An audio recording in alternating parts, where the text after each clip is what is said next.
Good afternoon and welcome everyone to the joint event of CEU's Political Science Department and the Democracy Institute on the Hungarian elections this Sunday. I warmly welcome the members of the audience and special welcome to our panelists. My name is Zoltán Miklósi. I'm a political philosopher, so totally outsider to election research, but I'm happy to moderate this roundtable talk. Let me briefly introduce our panelists. First, Professor Jennifer McCoy is political science professor of Georgia State University and a non-resident scholar at Carnegie Endowment for International Peace.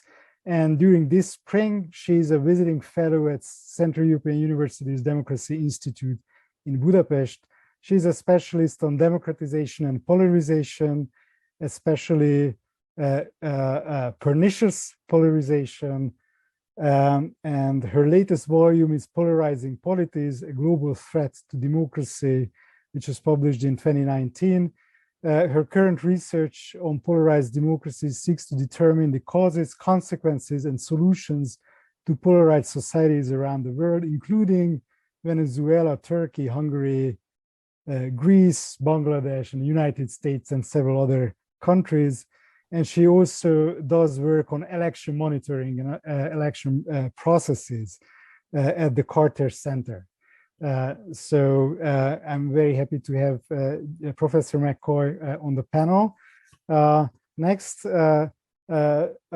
Carolina Plescia is assistant professor tenure track at the Department of Government, University of Vienna, where she also holds a position of FAF Herta Finberg Scholar on a project of consequences of coalition government compromise on public opinion. And in 2020, she has been awarded an ERC starting grant examining the meanings of voting for ordinary citizens, their causes and consequences. And our third panelist is Professor András Bozóki, Professor of Political Science at the Department of Political Science at CEU, and also a research affiliate at the Democracy Institute. During his very long career, he held visiting positions at various universities, including Columbia, European University Institute, Wissenschaftskolleg zu Berlin, and several others.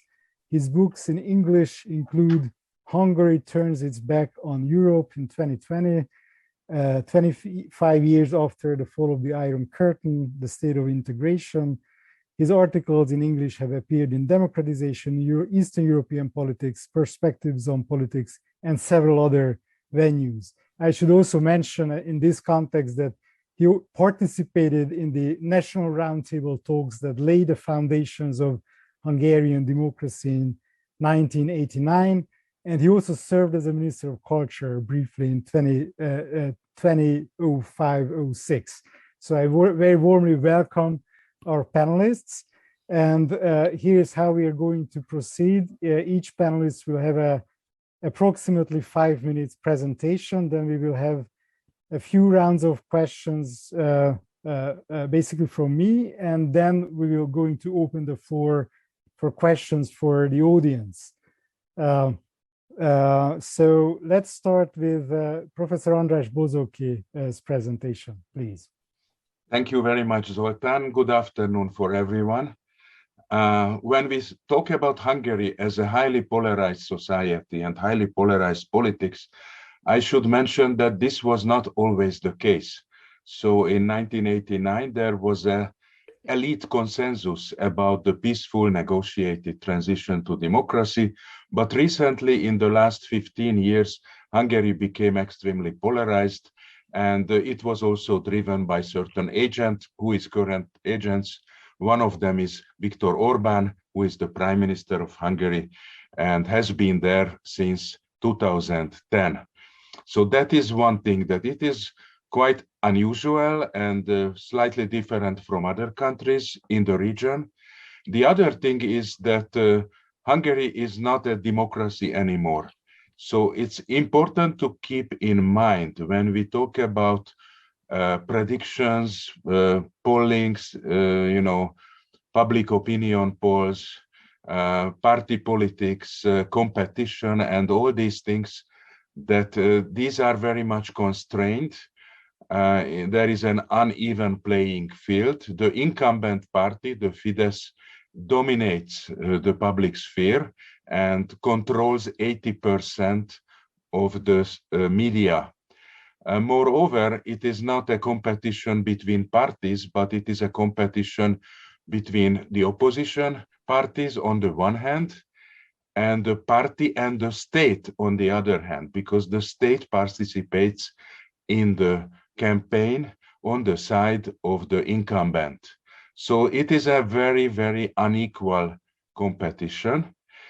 And no wonder that the opposition was very divided and very weak in the previous elections in 2014, 2018, when it was fragmented. And it took long time to organize and unite their forces. And finally, the good news from the position of the opposition and the democratic opposition is that now there is one united opposition party. So this never ever happened before in the Orbán regime. So there is in every electoral district, there is one pro-government candidate and an opposition candidate. So the race is very tight. I would not predict anything, but it is like 45 to 44 for one camp vis-a-vis the other. And as I said, in this particular situation, and I am concluding my opening statement with this, predicting even harder, because the whole campaign agenda is swept away by the war in the neighbor country in Ukraine when Russia invaded Ukraine. So up until late February this year, everybody predicted that the main campaign topics would be how the government tackled the pandemic, the COVID pandemic, what about the inflation, what about the state of the economy, and how effectively organized the opposition themselves, what will be the achievement of the chief opposition candidate, Péter Márki-Zay. But now, since late February, the agenda is about the war. Political parties and both sides try to find a winning place within this extremely delicate situation. Thank you. Thank you, András. Thank you very much. I would like to give the floor to Professor Jennifer McCoy. Thank you, and it's a delight to be here with you all. I wanted to give a bit of comparative perspective for these elections as I see them from looking at similar cases around the world and also from my election monitoring experiences. So I want to make 4 points. The first one is that, I see Hungary like many others where there's a longtime incumbent who's been in power, closing political space. Some of those comparative cases are more fully authoritarian now, like Nicaragua and Venezuela. Others are autocratizing, like Turkey, and others are backsliding, like the United States. So we can kind of think of Hungary within this range. In all of these cases, the incumbents are trying to give their own party the advantage to entrench themselves in power, often by manipulating electoral rules, not using outright fraud, but creating this unlevel playing field that András was talking about. And some of the methods they use are polarizing strategies to create an enemy, to create a perception of an existential threat from the other side. And that is an attempt to turn out their own base to support them for fear of the other side coming to power. They usually control the media to a large degree.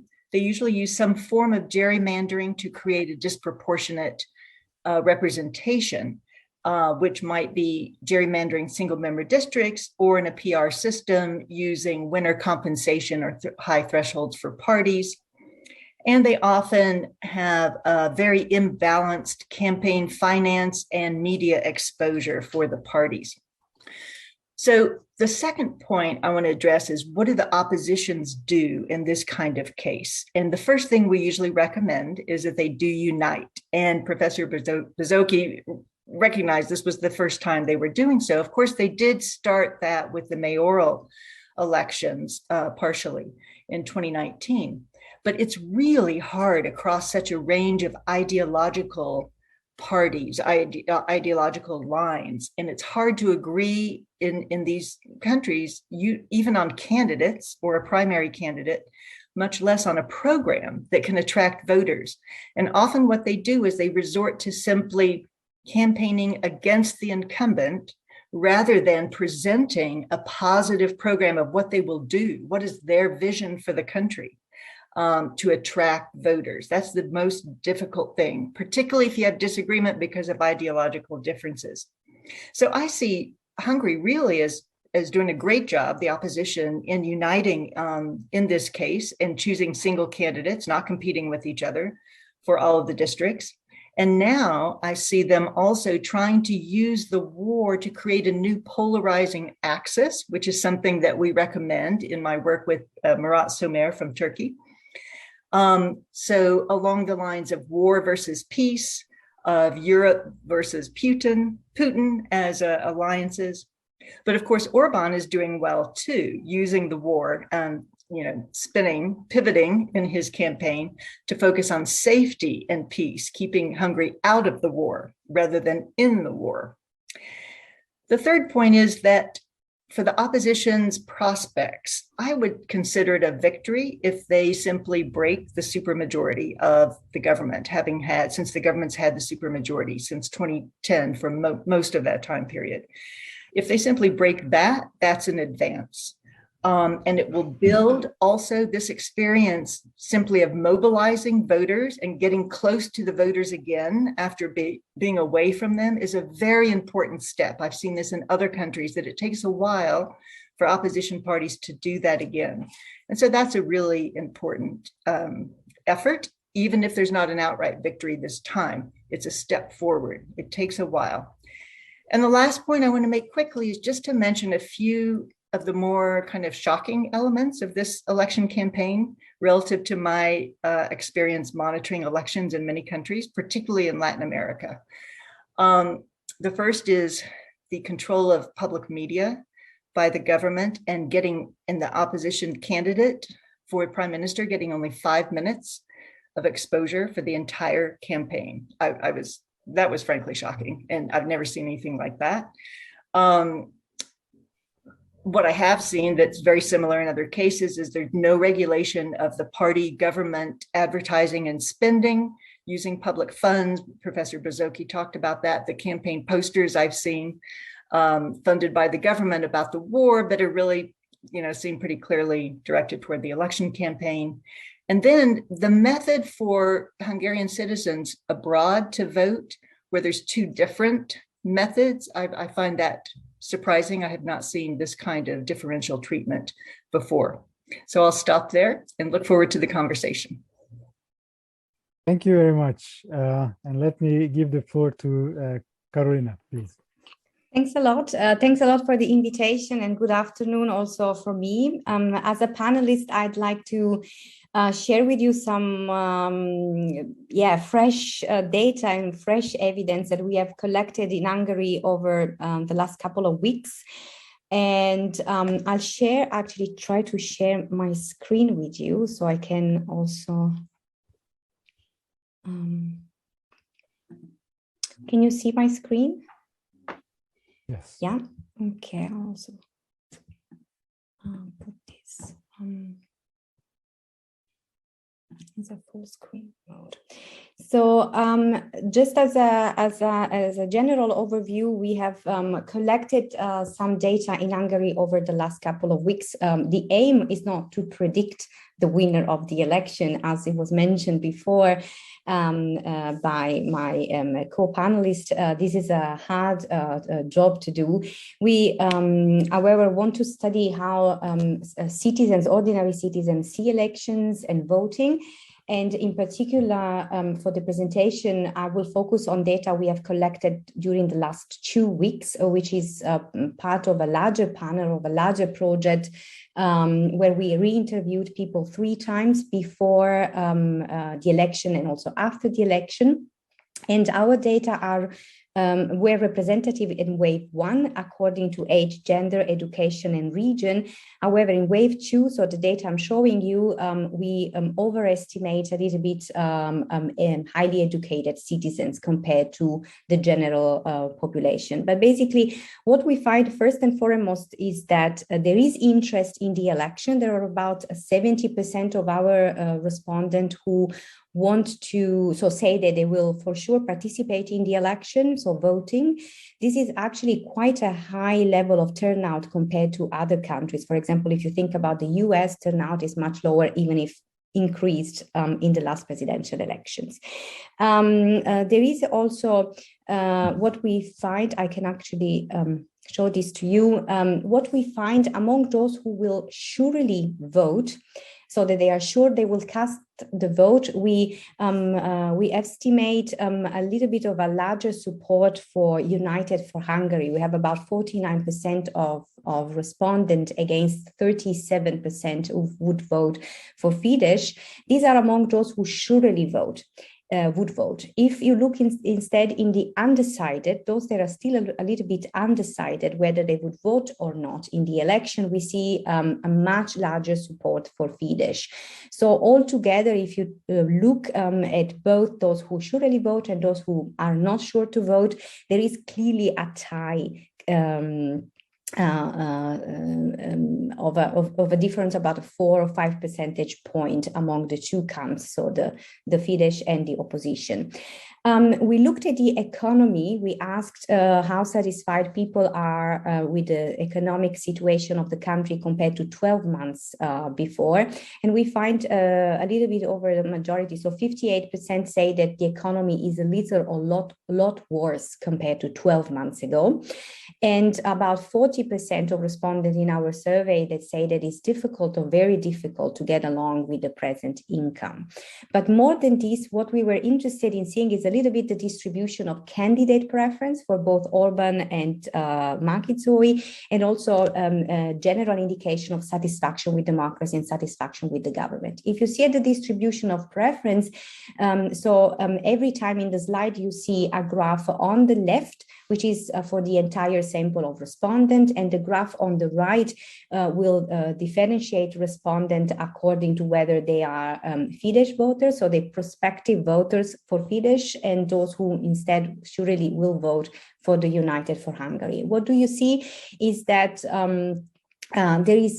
Orbán is a highly disliked candidate for the sample of respondents. We're talking about 39% who strongly dislike it as a candidate, but then all the rest of the opinion are quite split across all the other response options, with 12% having a strongly like for the candidate. But if you look at the voters, the prospective voters for the Fidesz and the United for Hungary, you see the polarization taking place. So there is above 75% of our respondents who would vote for the United for Hungary who strongly dislike Orban.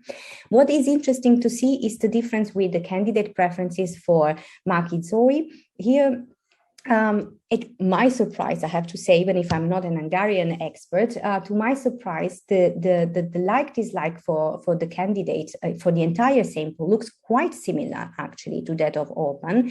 But if you look at the difference between the Fidesz voters and the United for Hungary voters, you see that the United for Hungary voters are quite split across the range of values, while of course, for the Fidesz voters, the candidate is highly disliked. Interesting for us was also about satisfaction with democracy. And here the comparison with other countries like Austria, I think, is quite interesting because when we ask respondents how satisfied they are with democracy in their countries, you usually see a lot of respondents choosing an option that is between 5 and 6, so being more or less around a median position.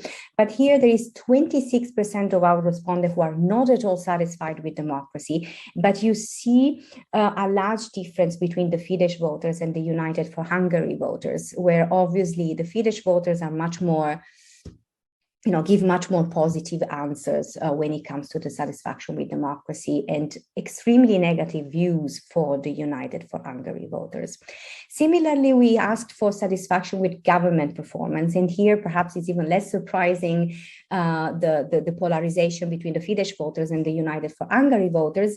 But overall, there are 31% of respondents in our sample that are not at all satisfied with the government performance. This is again quite skewed compared to what we generally find in other countries. So there is a broader dissatisfaction with democracy and a specific dissatisfaction with the government performance, obviously much clearer for the supporters of the United for Hungary. Then we had, and I finished with this, so two questions about the war in Hungary. First, we asked agreement on the following statement: if Russia was a democracy, they would not have invaded Ukraine. And here what we want to gather is really people's view on not only on Russia, but people's view on what is a democracy, what means having a country being a democracy, because there is a lot of discussion about, the authoritarian drift of Hungary as a country. And here we see that there is a 30% in the sample that strongly agree with the statement that if Russia was a democracy, they would have not invaded Ukraine. And you see, however, that the support for this statement is much larger among the United for Hungary voters, while for Fidesz voters, you see that the mean is much lower. So there is a bit of disagreement with this position. And the very last slide is more general about democracies. So there is a statement: democracies are bound to lose wars against dictatorships. And here I was actually a bit happy to see that there is that Fidesz voters and United for Hungary voters behave very similarly, in the sense that they see value in democracy, and this is generally across the both supporters counts. I went quite fast, so if I went too fast on something, I'm happy to take questions afterwards, of course. Thanks a lot. Thank you very much. So I think my first question would be about the data that you just saw, because I think this is something fresh and very interesting, in the sense that your results regarding party support are quite a bit different from what we see in recent public polling in Hungary, which either show a very close race with Fidesz just a bit ahead, or a not so close race with Fidesz quite a bit ahead. I was wondering, one question is whether there's any methodological difference that might explain. You mentioned that there's a little bit of an oversample of more educated voters in the second wave. So that might be something. Another question is whether you see a shift between the first wave and the second wave.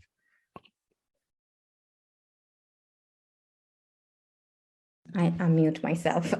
So thanks for your question. So with regard to the difference we have in our sample, so in terms of party support, we differentiate between those who are sure they will vote and those who say they're still undecided whether they will go and vote. And so I think this is the first difference compared to those who are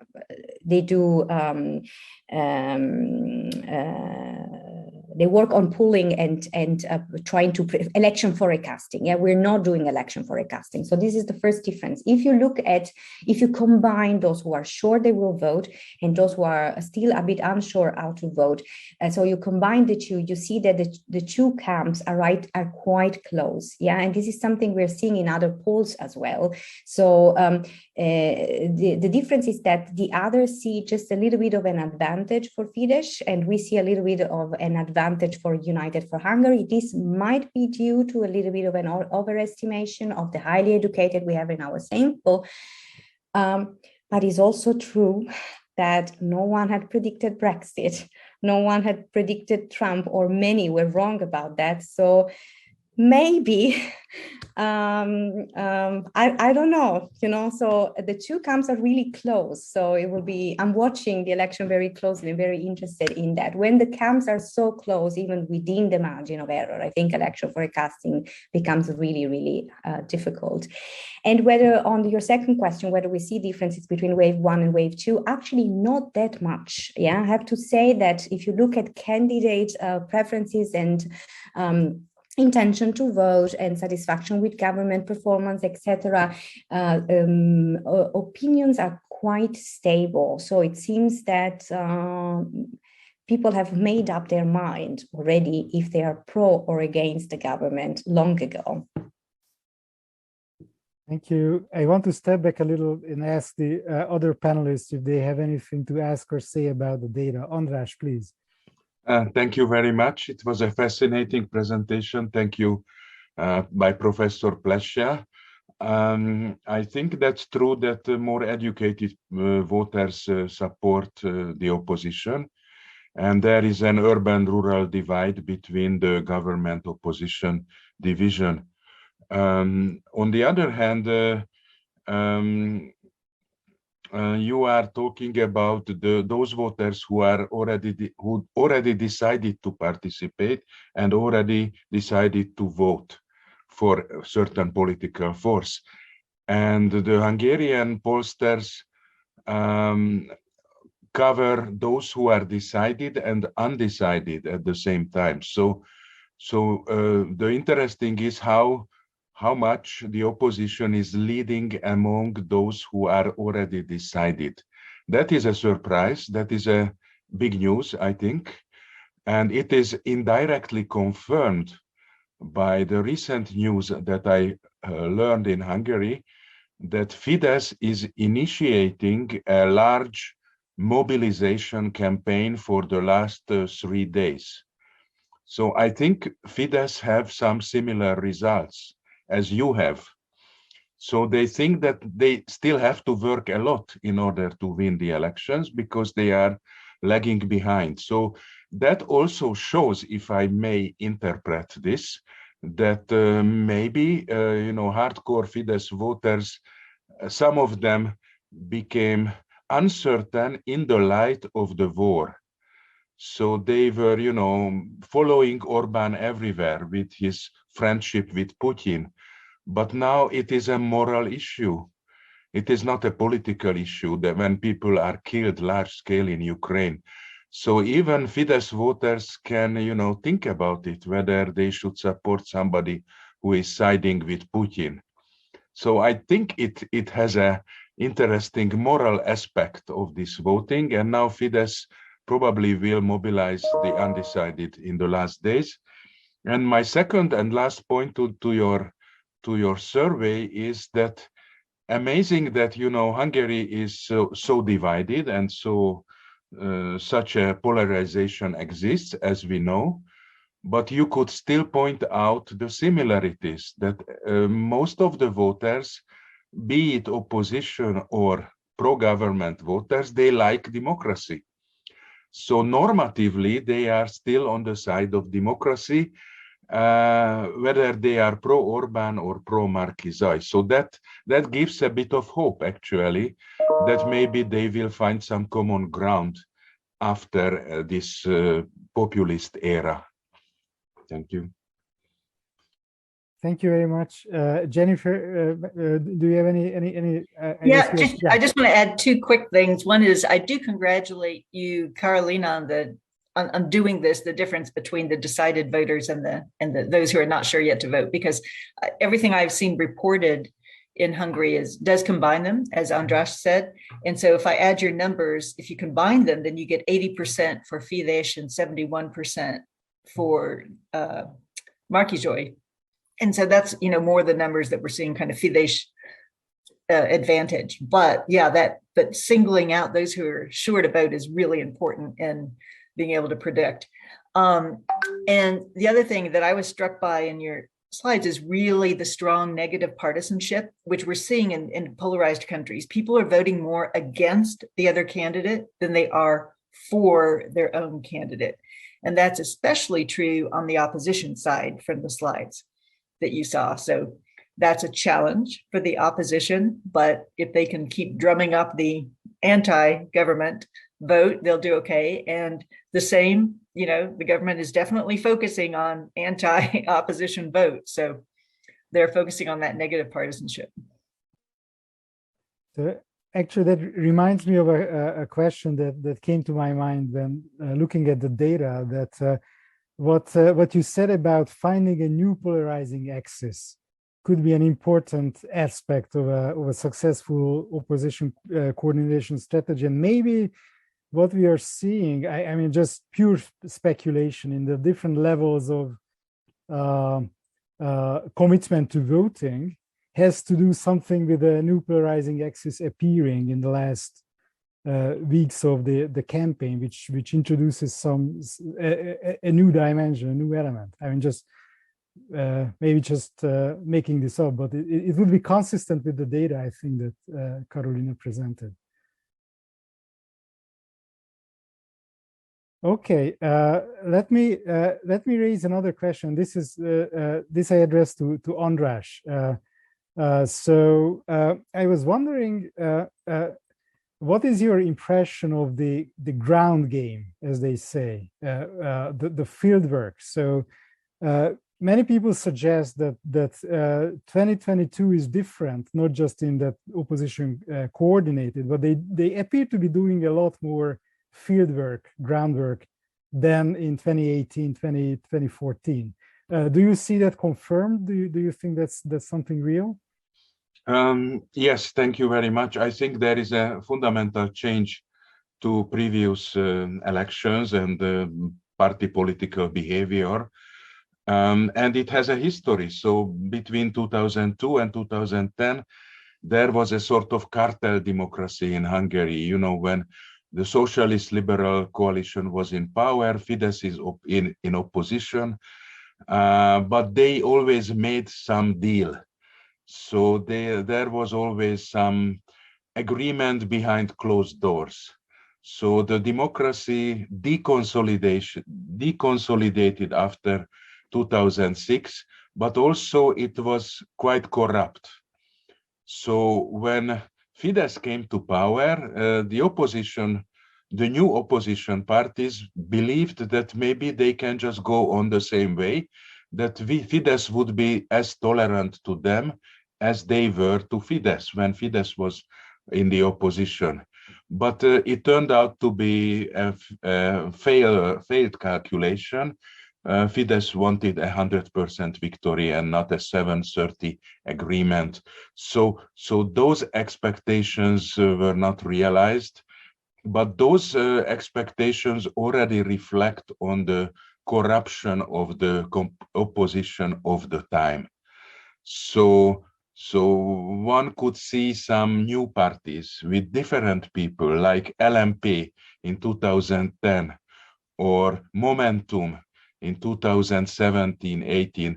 It was really fresh blood. They were really trying to reconsider the whole system, not just making a deal with the incumbent party.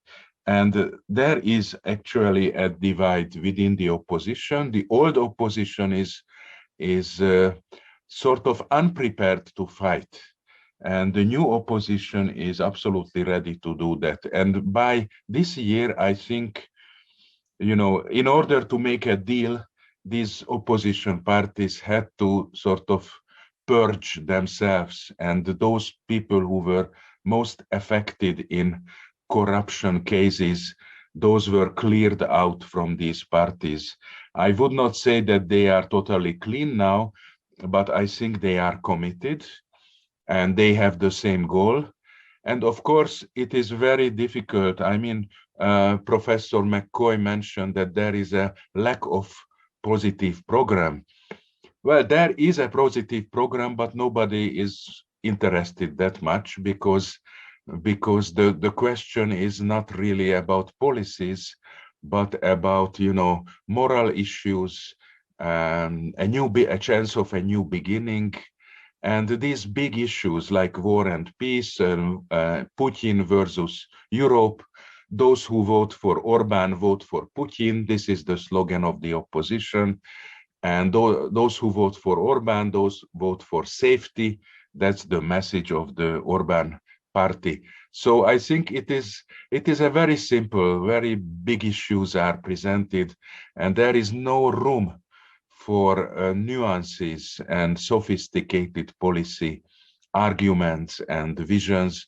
And actually, even educated voters are not so much expecting this, because the stake is much higher. So it's nobody cares if somebody has a mistake in minor points, which otherwise would have been crucial, because it looks like a historic election. I already told in other cases that unfortunately in Hungary, or elections tend to be historic, but there should be a decision on this. And maybe we can talk about the possible implications of different electoral results later on.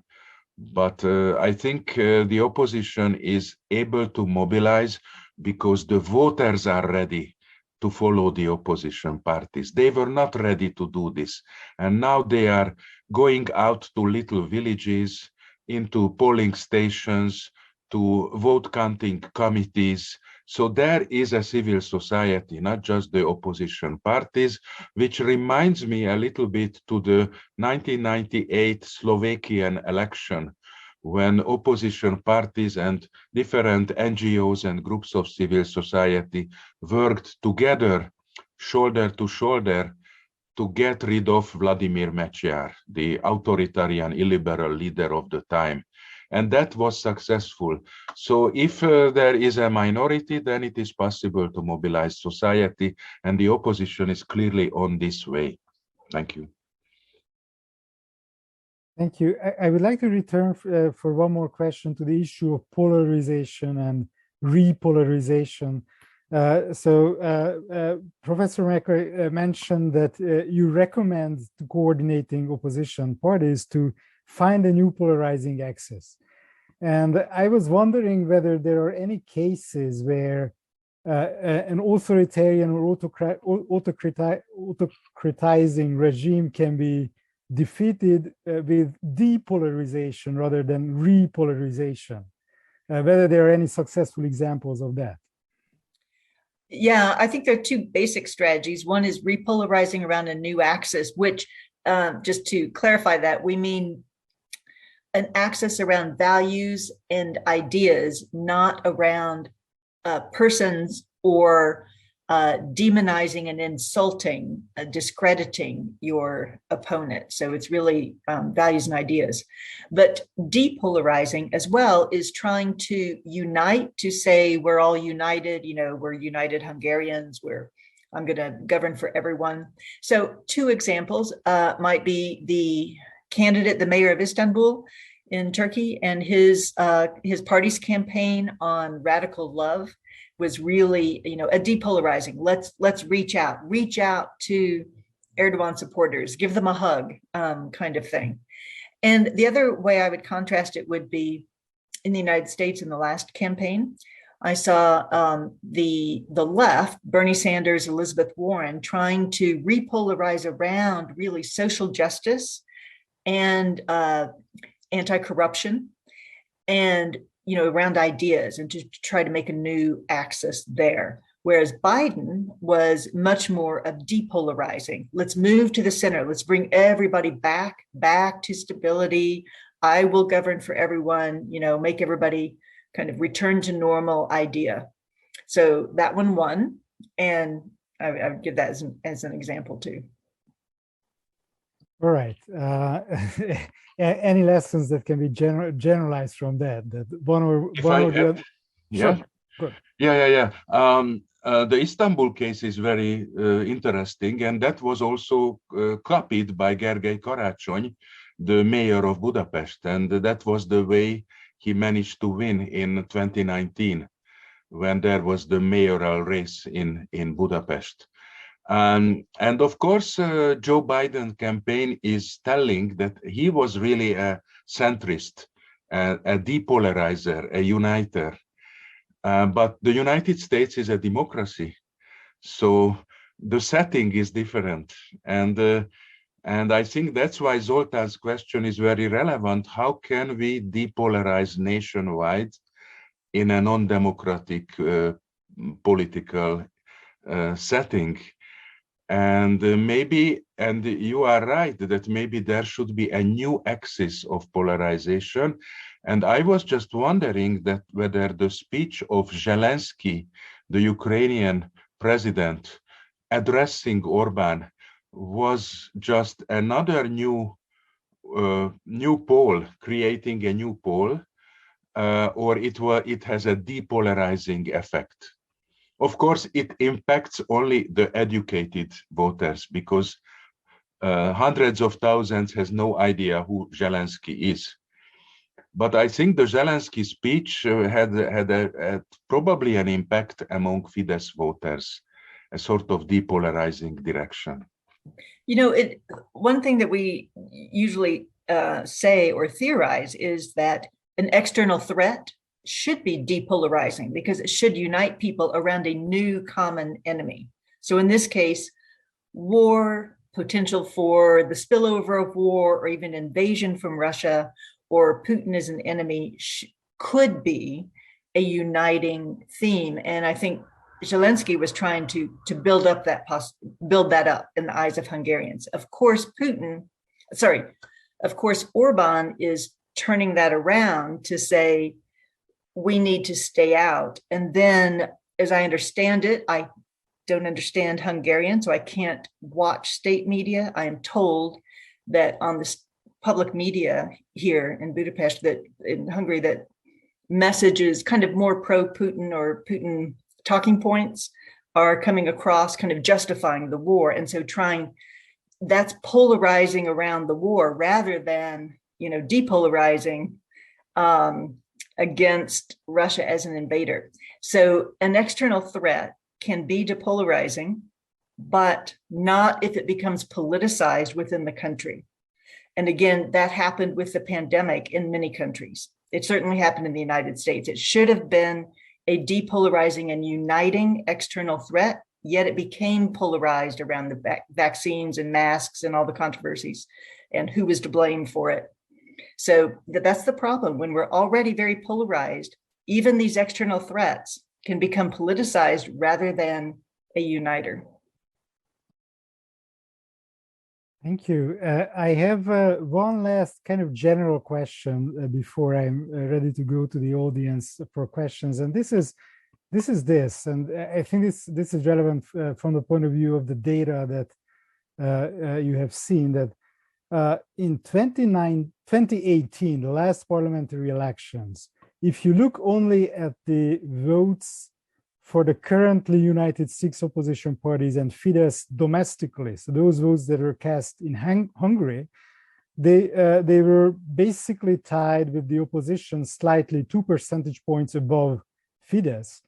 And 2018 was the high point of a long positive business cycle, the top of a business cycle, with pretty substantial real wage growth among large sections of the population. So in that perspective, it was not surprising that Fidesz was doing well. Now here we are 4 years later.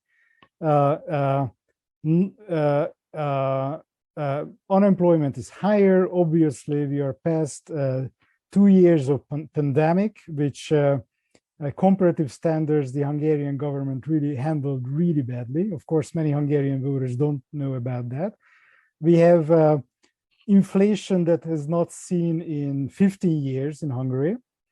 And still, if you can look at the numbers, there's no dramatic change. I mean, there may be some change here or there, depending on which polling firm you're looking at, but there's no major change in the distribution of preferences regarding Orbán and the united opposition. So is that all about polarization, or what other possible explanations are there? So if you just look at it from the fundamentals point of view, then I think this should be a different election.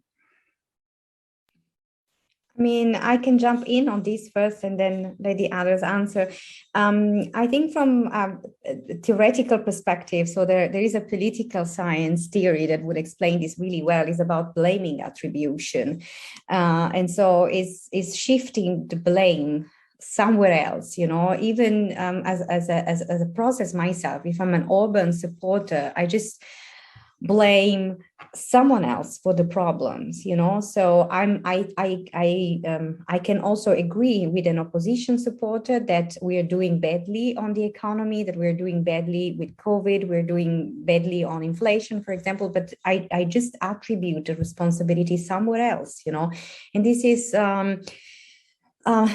a cause and a consequence of polarization, I think.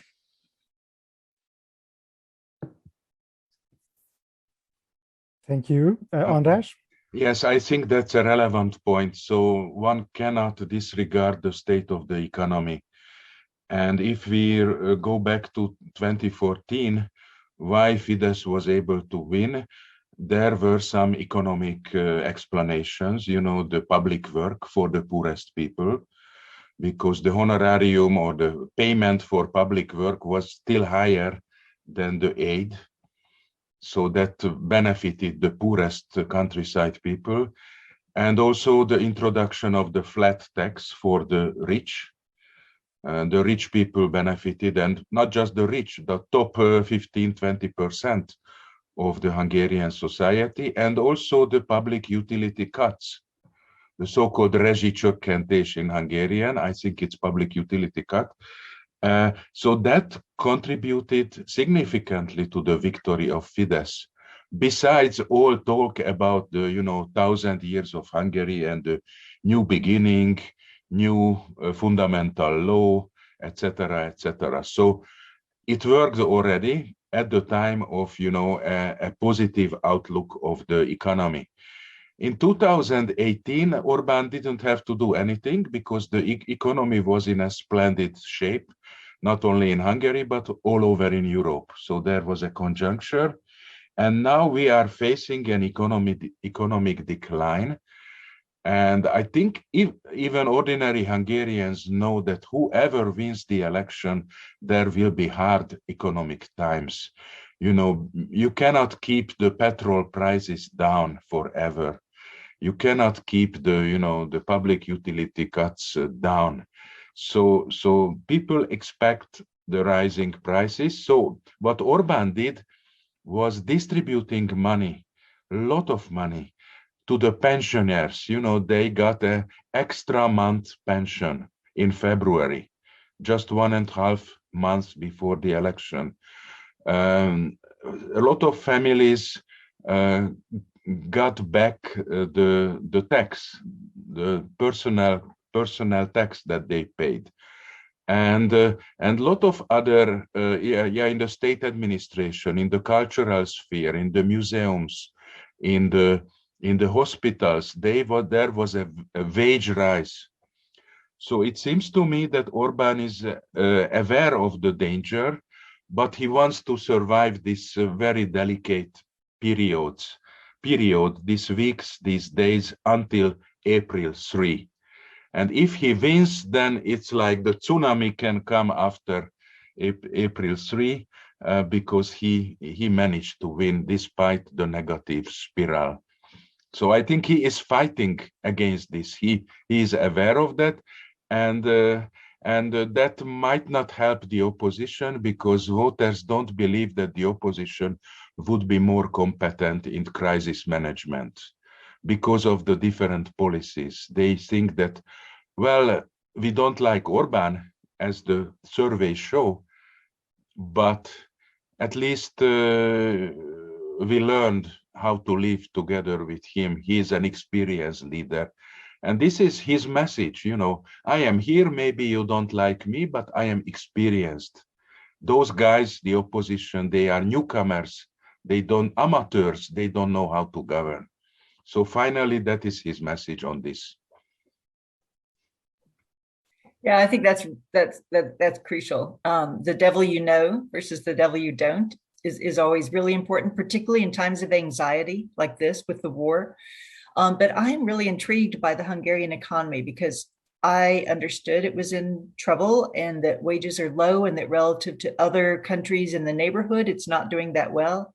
Yet this week, I saw reports that unemployment is very low and that its minimum wage is like mid-range within this group of similarly, level of income countries, and that it's even doing better than Portugal in purchasing power parity. So I'm a little surprised to learn these things and trying to understand that, but maybe people aren't feeling as much pain as we think they are. Inflation, for sure, and that's going to keep getting worse with the war.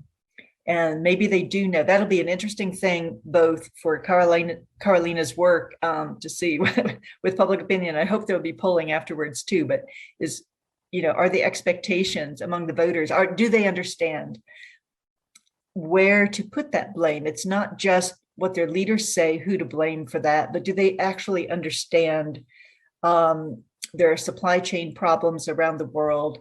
The war is going to cause this kind of pain.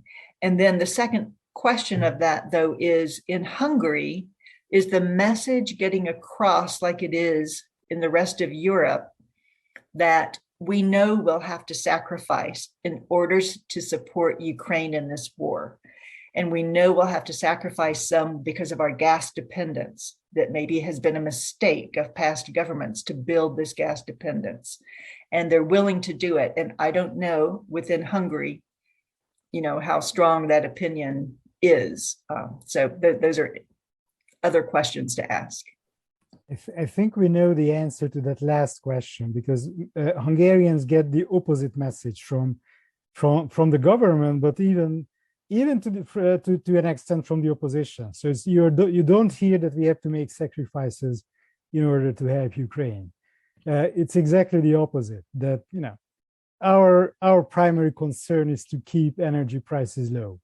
And there's an unfortunate conflict between Russia and Ukraine, but that's not our business. So that's the message that I think the median voter hears.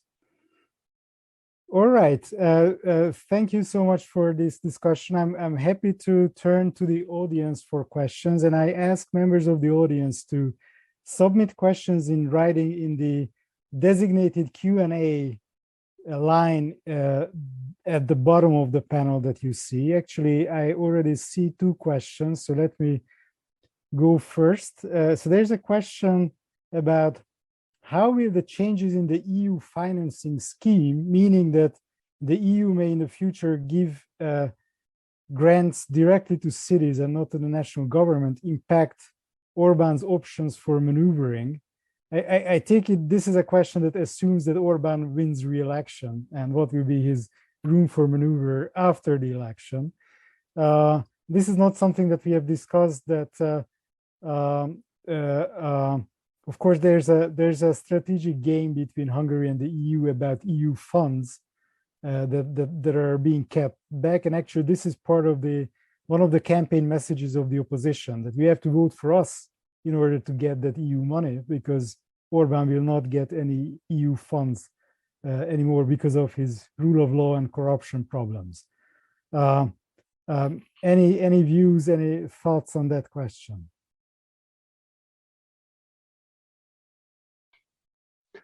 Well, that's an initiative that the EU should fund cities directly, and the opposition mayors initiated this. But I think Orbán, if he stays in power as a prime minister, then he would be quite creative to punish those cities who receive direct funds from Brussels. So, okay, they will get money from the EU directly, but then, the budget, the sources of the budget are different in a case of a city. Some part is coming from the EU, others from the local taxpayers, and others from the government. And maybe the government will limit again the funds. So it looks very nice on paper that the EU will directly fund these cities, but actually, if there is a hostile domestic leader, I think he can find the ways to limit the impact of this.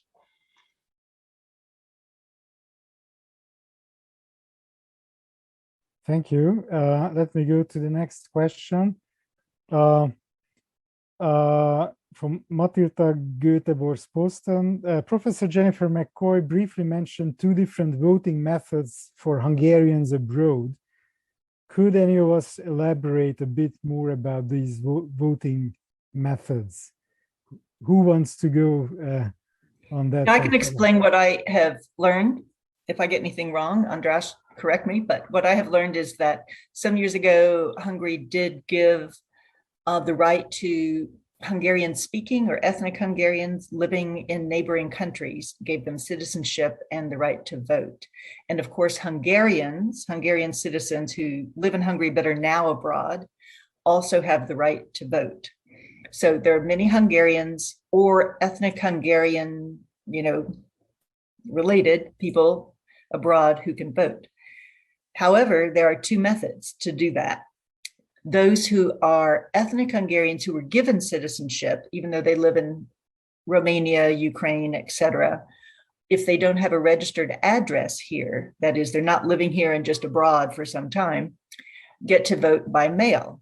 Whereas, which is easier to do, those who are Hungarian citizens who do have a registered address in Hungary and they're living abroad now for some time, some temporary time in Germany or England or wherever they are, have to go to the consulate to vote in person. And so there's a differentiation there. And I was just very surprised to see that kind of differentiation. Sorry, and that has a political motive behind this, of course, because those who have a house or an apartment in Hungary, but they left for a couple of years to work abroad, those are typically the more mobile, educated, younger elements of society who dislike the Orbán regime. And the other group of folks who are living in Romania, Serbia, etc., but they don't have a registered address in Hungary, they are extremely grateful to the Orbán government that they received citizenship from them. So basically Orbán, just replaced an anti-Orbán voters with pro-Orbán voters. And that's the political trick behind this. Thank you. Matthijs Bogaerts asking, even if the opposition wins, will they be able to govern given how Orbán has put many policies and positions out of reach of any government that does not have a qualified majority to change the constitution?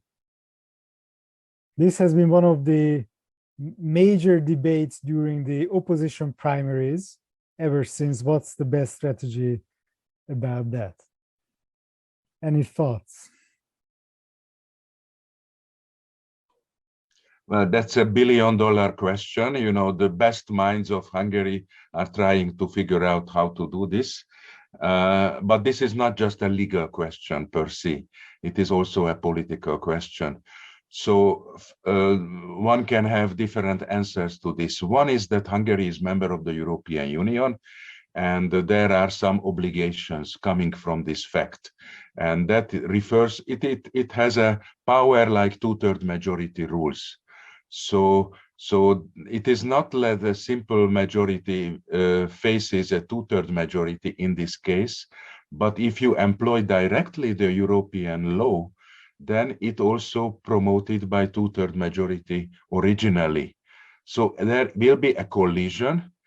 It is a political question how to tackle it, but I can imagine some situations in which the new prime minister can make a deal with the EU that certain fundamental laws can be changed on this ground, that it should be in harmony with the European Union legislation and the acquis communautaire.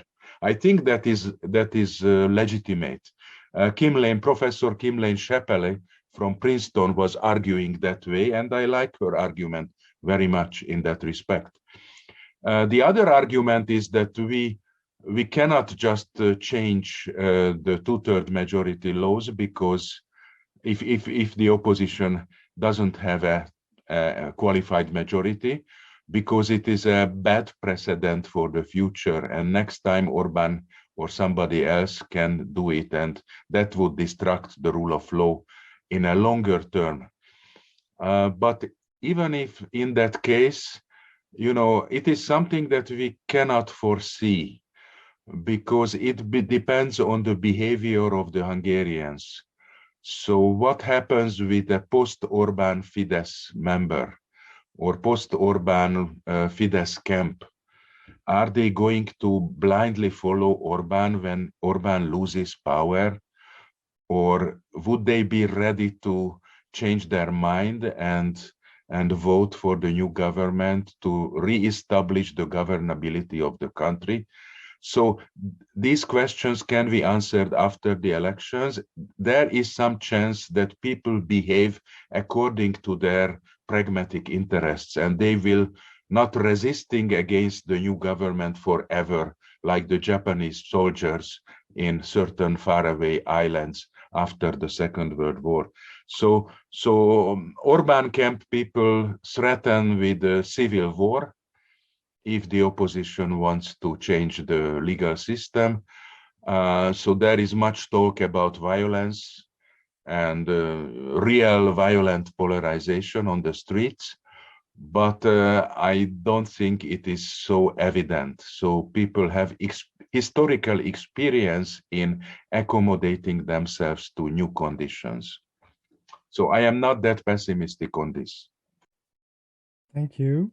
If I could add one other thing that might be a possibility for change, and that is the control over public media. I don't think that would be prevented if the opposition wins. I believe they would get control over public media, so at least there would be some change in the messaging that many of the current Fidesz supporters are who listen only to that would get. And second, in addition to what András said, which is really important, the EU laws and the status they should have, the EU treaties, even above the national constitution, and the debates over whether to change the constitution if there's some provisions in there to do it with a simple majority. But just simply Hungary being in the EU and the constraints that poses does put it in a very different position than the other autocratizing countries that I mentioned that have nothing like that, or the backslide, any of the backsliding countries either.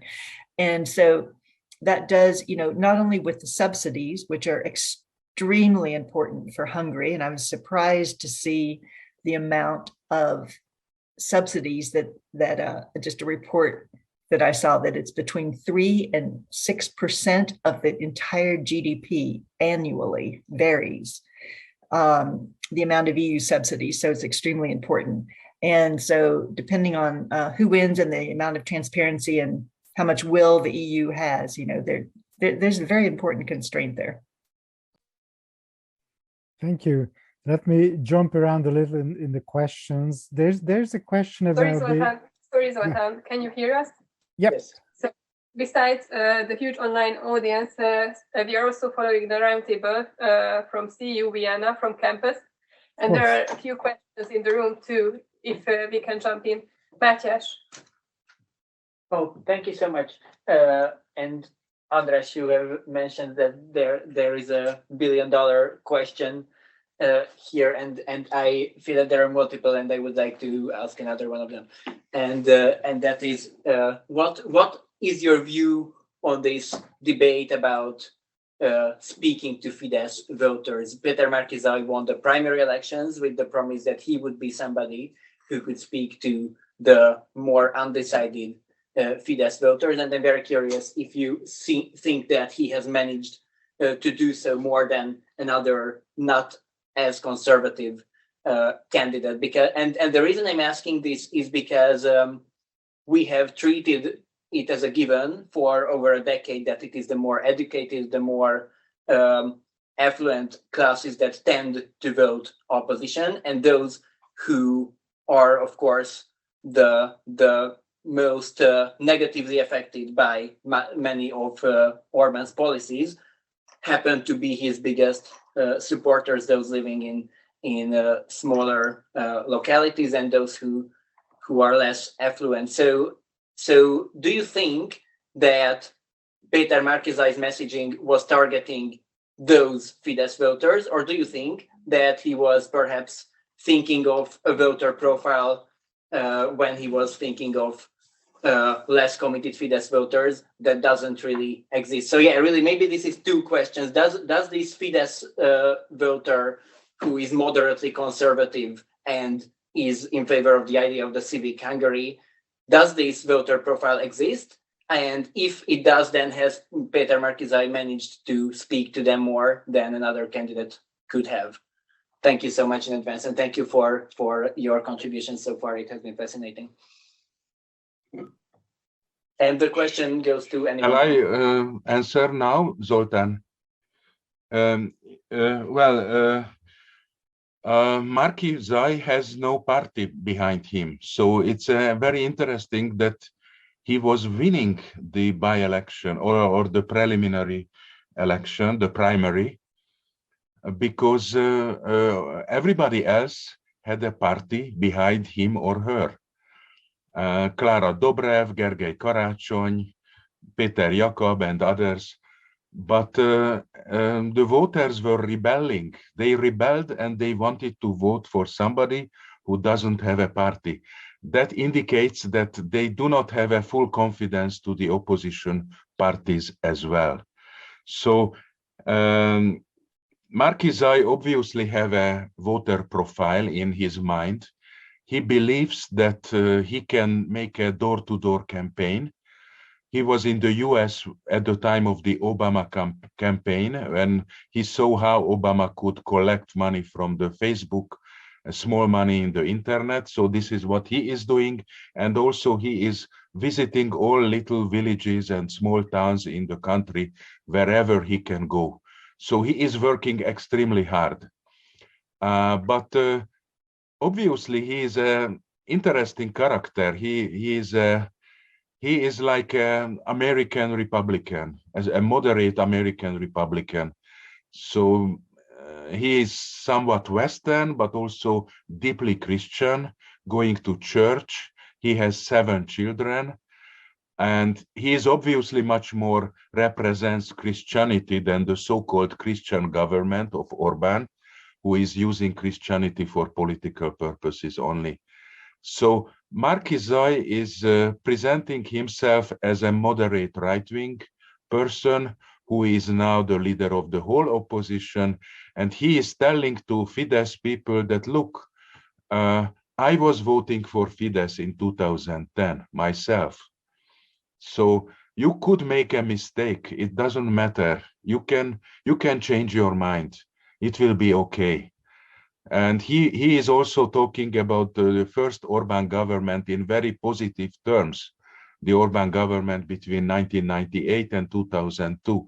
I think these are conscious issues that he is raising in order to sending the message that former Fidesz people can change their mind. And also it is very strange for me that he is mentioning so many times that who was gay and who was not, you know, spending too much time on this LGBTQ community. Why? Because the Fidesz started a campaign against the LGBTQ, and Márki-Zay returned this, that Fidesz is no exception from this, and there are more gay people in Fidesz. I mean, he represents a very different standard for, he is not a Budapest intellectual, he is not a left liberal intellectual. He is coming from a countryside, small town where he is a mayor. So he is from south of Hungary, but in the meantime, he was in Canada and the US, and he has also a Canadian citizenship. So quite a unique phenomenon, actually. He has no contact with Budapest at all. So he represents a different value system. So a lot of people thinks that he is controversial and he doesn't know very well. I tend to be a little bit more modest. And I think that who are we to tell what is the best way of campaigning? Just because I am a professor at the CEU, it doesn't mean that I know better than Peter Markizai. Maybe he knows better how to campaign. And I think I don't know whether he can really address the village people. He has a bit of sort of middle class character, a small town middle class, not necessarily the candidate of the poor people, but he is not a left winger. So it's controversial. I don't know whether anybody else could have been better. I mean, Gergely Karácsony was not motivated enough, and other people, I think, would not be good for a victory. So I think it is not. It will not be his mistake if he loses the election. Thank you, Boris. Is there any other question in the room? Yes, there is one more question from us. Yeah, thanks to everyone. Of course, we don't know what the election result will be, but there are four options. Either it's a landslide for the opposition, unlikely, or a landslide for Fidesz, also not so likely. So it will be a narrow margin victory, probably for one or the other. Matthij's question was, what will happen if the opposition wins? And you talked about it, but what if Fidesz wins with a small majority? Will this further accelerate the radicalization of Fidesz or be a sort of a stop sign for them? In the last 12 years, every election made things worse. So what will happen? Thank you. Who wants to answer? András, please. It was not always that Fidesz had a two-third majorities. They did not have a two-third majority between 2015 and 2018, just one less. And they could govern, and they could autocratize, and they could, grasp the economic power and centralize the media without two-third majority. So actually, I don't think that it would prevent them to further going down on the road. They actually don't need a two-third majority. They don't need a constitutional majority.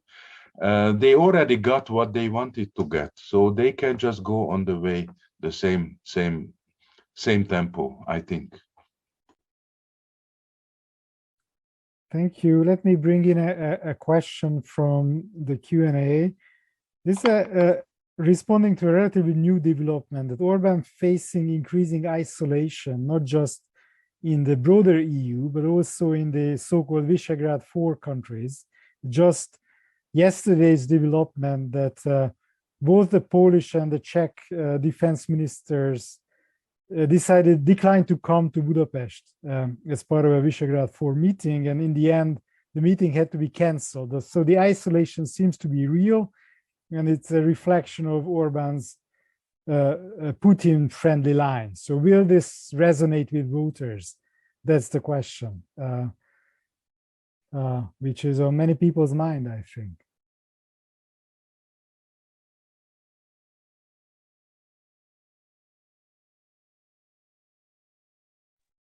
Well, maybe, sorry. I wonder if Carolina has any polling on that. That would be interesting. Yeah, no, we don't have any polling on that, but I can answer from a general perspective of what happens. So first and foremost, will resonate if they hear about that. How much is this highlighted in the media, etc. Yeah, if they don't hear about that, it's unlikely to resonate. But also another point is those who have decided, they are pretty sure how they will vote. There is no way to swing them from one side to the other. I think there is. I don't know how large this percentage of people who have made up their mind, and nothing will change their mind. I mean, just think about the Trump voters. I think there is a percentage of people that no matter what the leaders will do, or no matter what the situation is, they are not going to change their mind for one reason or another. It's just because they trust the leader, because they see no alternative, for whatever reason. They are not going to. We saw that in Italy as well with Berlusconi. I mean, no matter the scandals, no matter what the TV would tell about him, they were going to support him anyway. So whether this would resonate with the undecided, yes, this might resonate, I think, but whether this will change their mind or not, I'm not sure. Yeah. I would just say I think it will be. I would expect it to be a polarized result as well, and that some would get defensive and say, "Well, that just blame them and rally around Orban in that sense and say we don't need them. They don't want us, we don't want them." And others might get worried and say, "We don't want to be isolated. We want to, still be in the EU. We want to have good relations." And even those who depend on, even his allies who depend on EU subsidies for their own private financing, I would think should be concerned about isolation from within the EU. Yeah, I think hardcore Fidesz voters will not change their mind. They don't know much about the Visegrad 4 or V1, as we say today, that V1 is Victor 1 instead of V4. But it can affect the thinking of the undecided or the hesitant. If there is such a significant group, it can be important at the end. So they should be informed about the isolation, the terrible isolation, which will come if Orbán wins the elections. I mean, the last friend will be Vučić in Serbia, or the Bosnian Serb leader, or maybe somebody in North Macedonia, and that's it. So, of course, those who are getting information from the state media, they are still receive the news that Orbán is a respected leader in the European Union. I think that's important, and arguably the Visegrad 4 was one of the foreign policy successes of Orbán. So this was built over the years mostly for leverage within the EU, and this going down in flames, even if it makes no difference for the election, it will make a difference after the election if Orbán gets reelected. So it's definitely a worthy issue. I see there's one more question, if I'm seeing it right from the room. Yes, there is one more question. Please. Yes, my name is David. Hello. I would like to ask if whether would it be expectable from the opposition to, in case they fail to break the supermajority, to not take up their mandates, because like after 4 elections that they at that point would lose, and it would be, they could maybe admit that they are unable to bring about change and represent their voters in these conditions. Well, I want to say I think that would be a huge mistake to not take, because those who are elected should take their position and continue to fight for what they believe in, and simply abdicating. We've seen that happen before. I saw that in Venezuela. They actually boycotted votes many times, but boycotted a vote early on, which gave 100% control of the assembly. And that is what allowed for the Chavez government to get, to take over control over all the institutions legally through votes in the parliament. Now, that has already happened to a large degree in Hungary because there has been already supermajorities. But I still think it would be a real mistake to abdicate, to not take up positions that are elected, and they should be there representing their constituents who want to have a voice. Thank you. I see some questions in the Q&A. One is, with the economy struggling, it will have not only an effect on voters, but on Orbán's ability to sustain his oligarchy. So whether it will be a relevant development that in harder economic times, it will be just harder for him to feed this huge rent-seeking oligarchy that he built. Will it be politically relevant?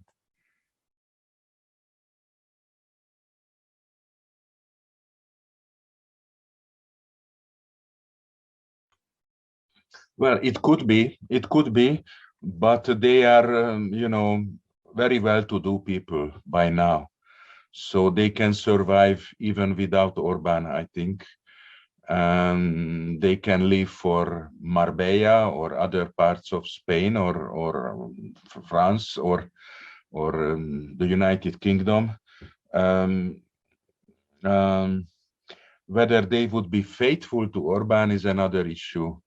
I think, I mean, if you think back to the post-1989 years in the 1990s, the opposition was always complaining that there was a network of the old boys, you know, these reformed communists, you know, who saved their power, who, you know, transformed their political power into economic power.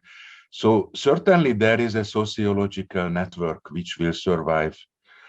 I don't know how effective or how strong it would be. Maybe history suggests that it could be effective and strong for a couple of years, but after all, they will behave like businessmen and not just political strawmen. I think that is the logic how they should behave. Thank you. So there are still a couple of questions left in the Q&A. One is from Murat Somer. He asked whether there's any explanation why there are more undecided voters among Fidesz voters. So this is, I guess, a question to Carolina. And how should we explain that negative partisanship is considerably weaker among Fidesz voters, which seems to be the case from the data that you presented? Yeah, this is two very interesting questions. The first one on having more undecided voters among the Fidesz party. I was surprised myself actually to see that, because, or at least I was expecting a little bit more undecided on the opposition, because it brings together parties that are quite different, and so like more undecided, the voters of all these parties, whether they would also agree in supporting one candidate. But I think it's because there is almost no alternative for the opposition. You know, if they want to get rid of Orban, they have to vote in a specific way. So strategically, yeah, in a specific way. And so that might explain why there is more undecided on Fidesz rather than on the opposition. And when it comes to negative partisanship, I think. Please, I want to hear the other panelists what they think about that. But for me, negative partisanship is so one of the determinants of negative partisanship is played by the leader. Yeah, and so the Fidesz voters have less. So they fear the leader less compared to the opposition voters, where they see a strong leader like Orban, strong in many different ways, and that might explain the negative partisanship. So driven by the negative views that might have towards Orban, that maybe they are not so negative towards the Márki-Zay as a leader, I think. Besides the incumbency, of course, the incumbency factor.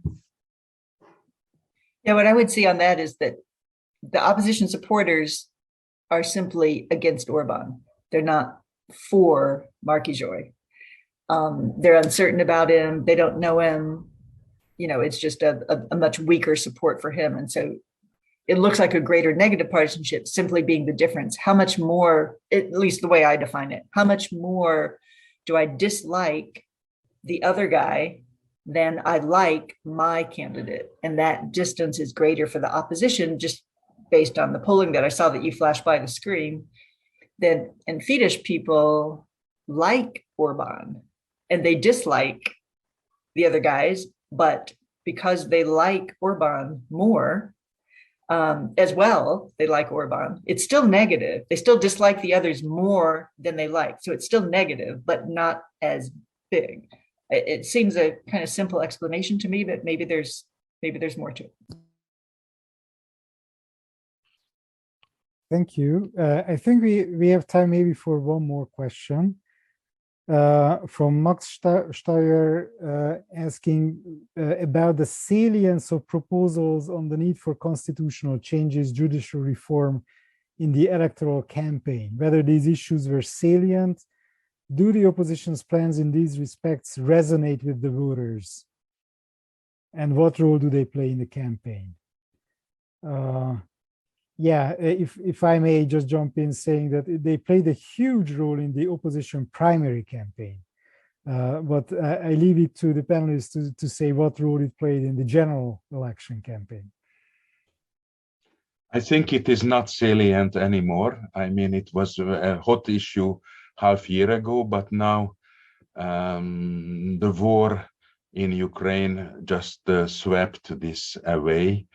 Even if it would be salient, I am not sure whether the voters would be interested in that so much. So it is not considered as a very important issue. It will be a political issue which has to be solved in case the opposition wins. But first, the opposition has to win to speculate about these things. Yeah. Sorry. Thank you. I think our time is up. I thank a lot to members of the audience for coming and asking great questions. And of course, special thanks to the panelists for this extremely informative presentation. And of course, for Democracy Institute for hosting this event. Thank you.